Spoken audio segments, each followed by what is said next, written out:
Let me tell you about one of the sons of the Emperor. One whose records were all but erased. That is, except what records lay within my own memory. A fleet of the Emperor's Great Crusade arrived to a small primitive world. Despite its small size, the planet itself was surprisingly diverse in regards to the species that resided upon it. In addition to a long-lost human population that had regressed to a medieval level of technology, there was also a substantial population of Eldar, known amongst their kind as Exodites. The Emperor was happy to leave them well enough alone, as they themselves desired solitude and isolation.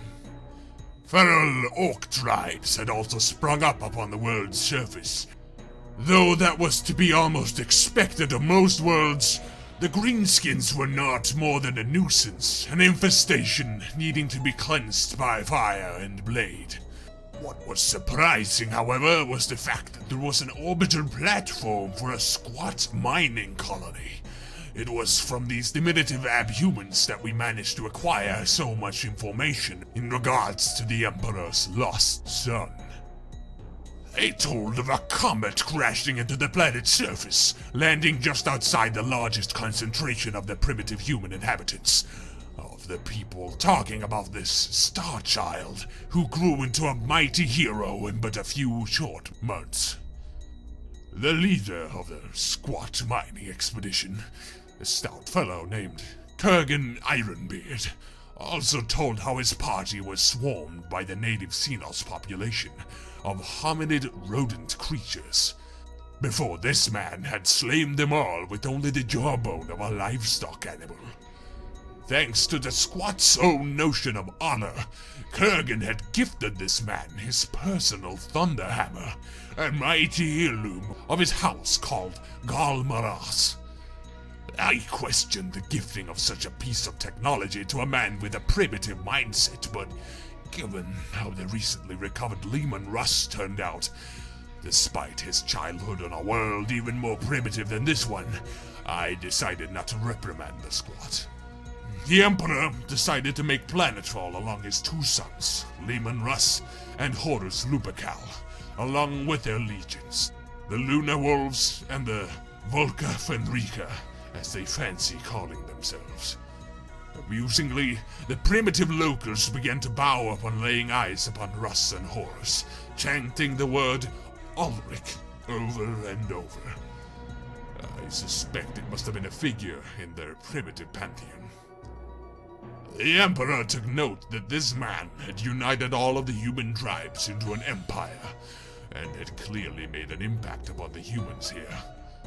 They had named this man Sigmar Heldenhammer, the Hammer of Goblins, goblins being the term they had given to the Orcoids upon this world.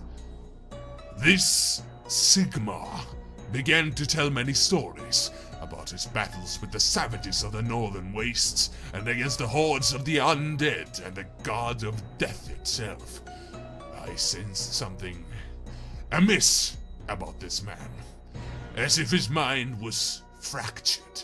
Still, the Emperor himself was with joy at being reunited with another of his sons, and Sigmar would be granted command of the 2nd Legion, which he would name the Stormcast Eternals. Yet his reunion with us was not to last. While always bearing the penchant for the overly dramatic, about a century after his reunion with the Emperor, as the Great Crusade found another of the Emperor's sons, Rebooted Gilliman, Sigmar began to rant and rave, speaking in tongues like a madman or preaching like a religious fanatic. He spoke of the end of times, of when a war so great would come that the entire universe would be destroyed. Yet he, and he alone, would remake it anew, and that he would sit upon the highest peak of this new universe as its God King. I tried to soothe this troubled soul with my powers, but it held little sway over him. The Emperor considered simply terminating his son as if to spare his suffering. I wait for my friend to reconsider. Perhaps this world, which we had dubbed Morslib, held some answers. It appeared that the damaged webway gate of the Eldar, located in the planet's polar region, had been spewing forth warp energies onto the world. This would explain many of the mutant creatures that the squats had encountered, creatures the locals had dubbed trolls, dragons, and, of course, demons. This gate had also been making it possible for creatures known as the Neverborn to gain a foothold within the material realm.